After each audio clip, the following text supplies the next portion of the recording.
everyone, King Edgy here, bringing you another Gen 1 video. And this one, we have a fan who reached out, who was like, hey, feature me in a video. And I was like, alright, let's do it. And then he rigged the game to make it Golem versus Magnemite. Like, come on, dude.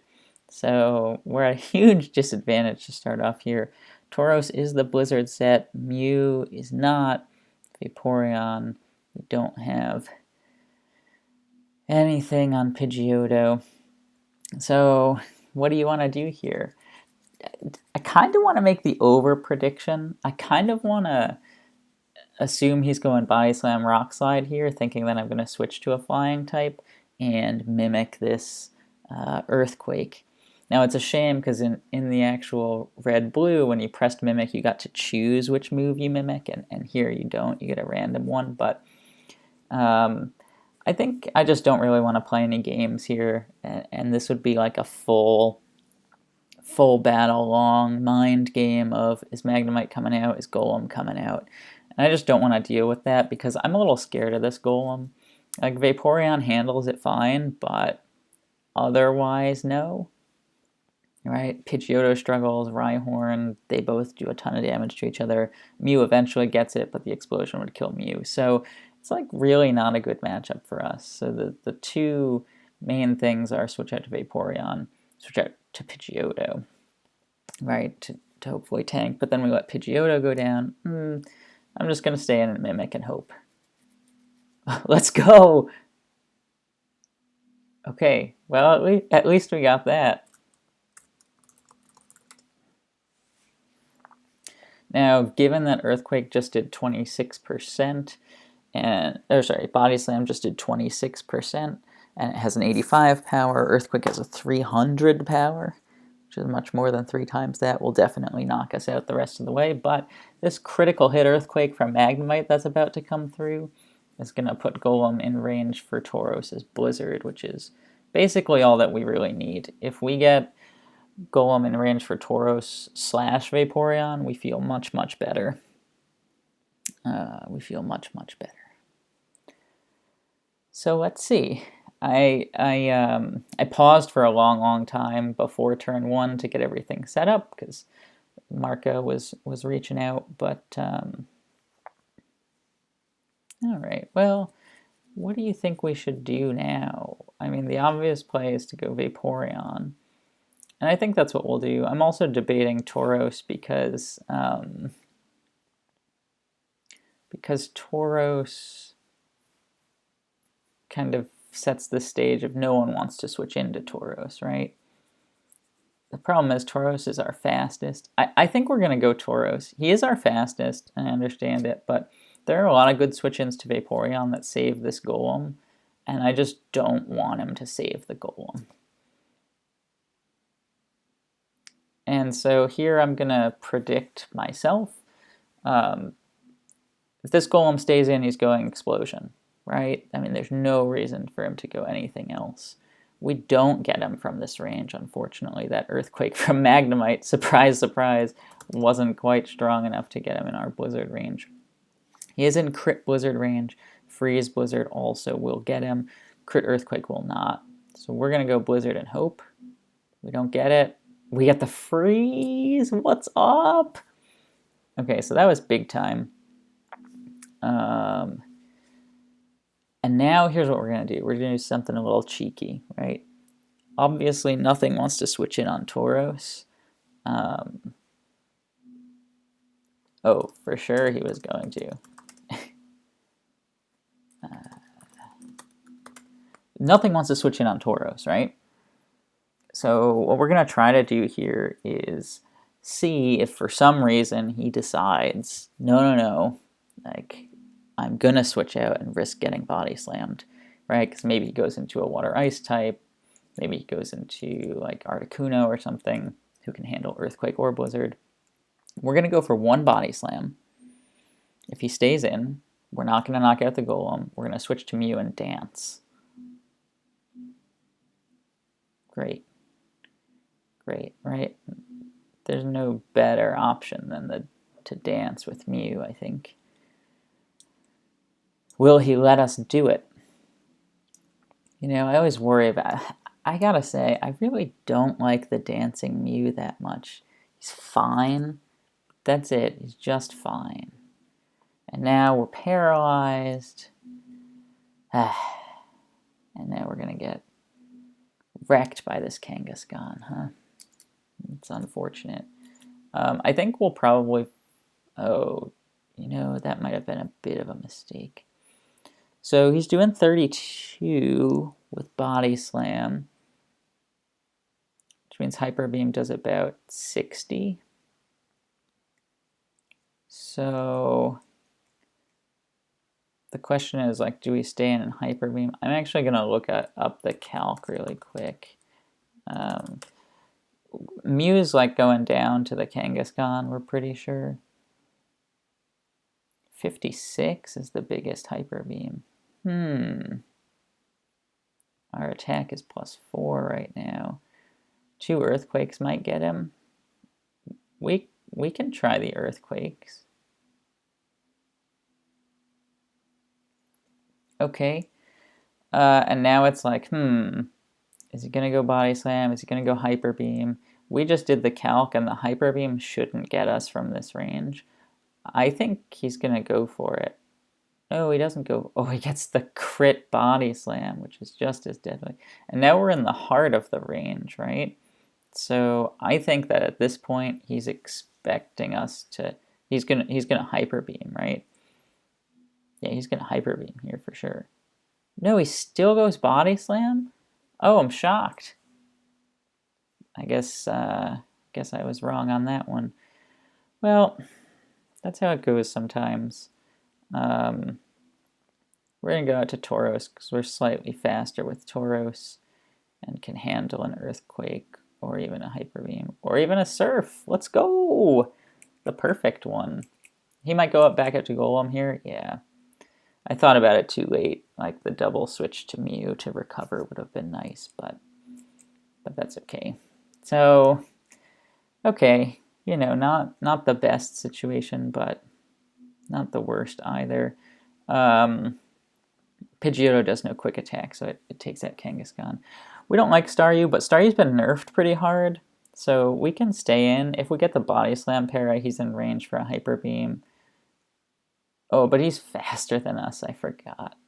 I was like, oh, he's been nerfed so hard, he's got no chance, blah, blah, blah, blah, blah. But of course, he's still faster than Tauros. Oh, my goodness. Now that's bad. That is bad. But again, Double Edge plus Quick Attack can knock this out. Question now is, does he want to play games? And like,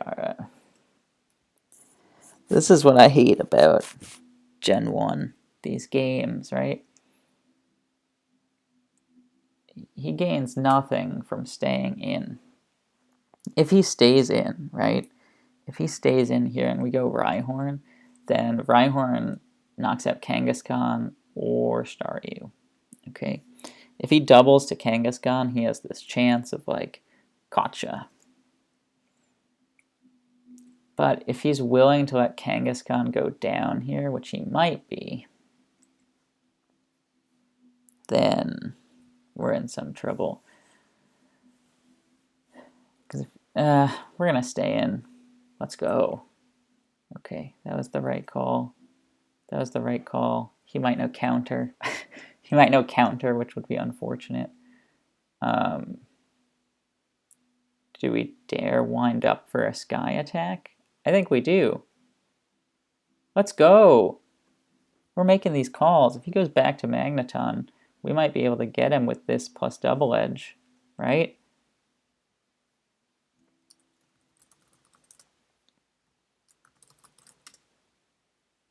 Oh no, that was a high roll Double Edge earlier.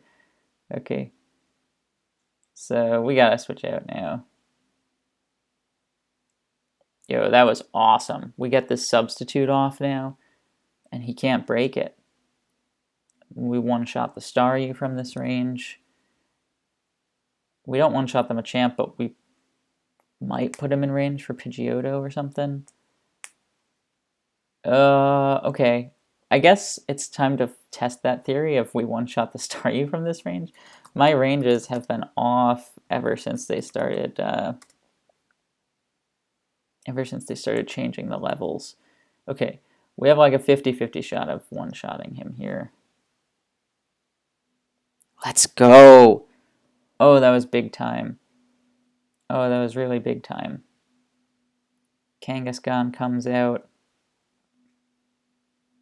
But it has to surf, doesn't it? Like, I feel like it has to... Like, is this Rhyhorn worth saving?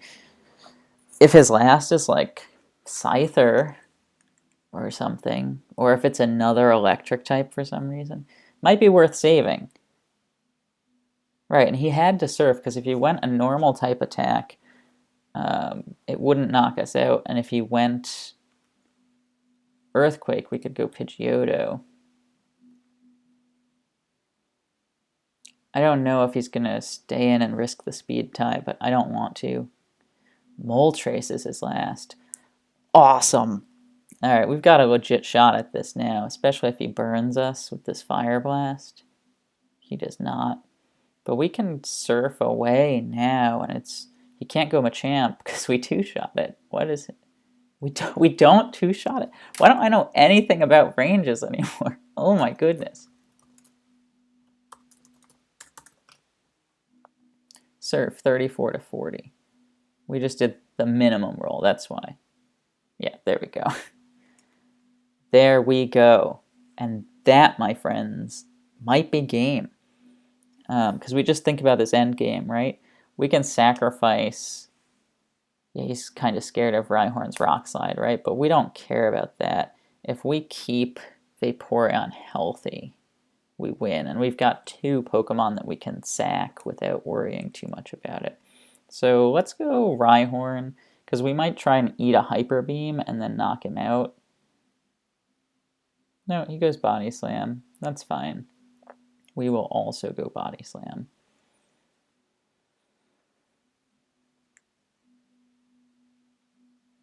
Right, because we're just sacking this Rhyhorn at this point.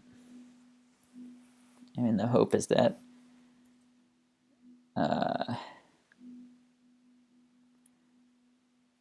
we just chip away this Moltres, maybe. Nope, we get Kangaskhan. Well, that's good. That's actually really good. Is it really good, or is it just okay? Because I was thinking, like, then Pidgeotto might not get burned, but I think we just stay in and quick attack maybe twice more if we're lucky. Yeah, he had Agilities, which is surprising to me.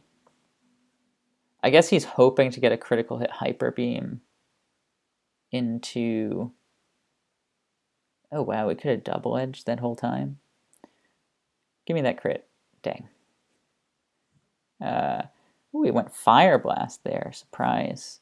If he knew double edge or Hyper Beam, both more accurate than Fire Blast. Okay, time to check out what Vaporeon really does to Moltres. Surf, 48 to 56. Ho ho! Really close, but not quite. Moltres. If he knows Sky Attack, that actually would be great if he wound up for it. Okay, so critical hit Hyper Beam does... let's make it a crit, huh? Hyper Beam crit. 63 to 75. We've got 82. So I guess we go Mew, try to get off some damage to put him in guaranteed surf range here. If this doesn't knock us out. But of course it does. Was that always going to knock us out? No, we had a chance to survive. Small chance, but a chance. I think it was worth it. So what do you think now? I think Body Slam's the right play. Because if we paralyze him, we win. Oh, let's go. Wow, that was a fun one. Whew, that was a fun one. Oh, we made some pretty good plays to survive there. I was really happy. I was really happy with some of the plays we made. the Pidgeotto plays, getting that substitute up with Rhyhorn. So just lots of fun stuff there. And yeah, I was very surprised he went Staryu. I think that was the only call that I was shocked by, the Staryu call, because if he went Machamp when we had substituted it, he could have broken our sub with an Earthquake and then still had Staryu at good health. That was the only one that I was a little unsure about. Obviously, he couldn't go Moltres because we Rock Slide him. He could have gone Kangaskhan and just said, you know what, this Kangaskhan has no health left, it's not worth it. But Pidgeotto doing some work, so I'm glad we didn't sack it to Golem at the start. And yeah, and I guess he picked the right move at the end, do you think? Do you think the Sky... Because Sky Attack crit knocked us out for sure, right? I just wonder about it. Like, was Fire Blast plus, like, Hyper Beam crit? Yeah, I don't know. There weren't a lot of good options at that final moment there, but whew, I was glad with how we played that one. Thanks, MarcOh, for taking this battle. I appreciate it. And let me know some misplays I made, some suggestions for MarcOh, who is trying to continue to climb the ladder and get a little bit better. And I will see you in our next video, which, by the way, if you don't know, the World Cup of Randbats is coming up, and we are excited. So take a look, check it out. World Cup of Randbats 2023, even though it looks like 28, 23. It's coming. It is here. It is the qualifying round right now. I'm on the U.S. Northeast team, and we are hoping to do some damage. So I'm going to hopefully commentate some of the other ones. I don't know if I'll do my own because I do have to be really dialed in. But hope you can check out those videos. Thanks for checking this one out, and I'll see you in the next video.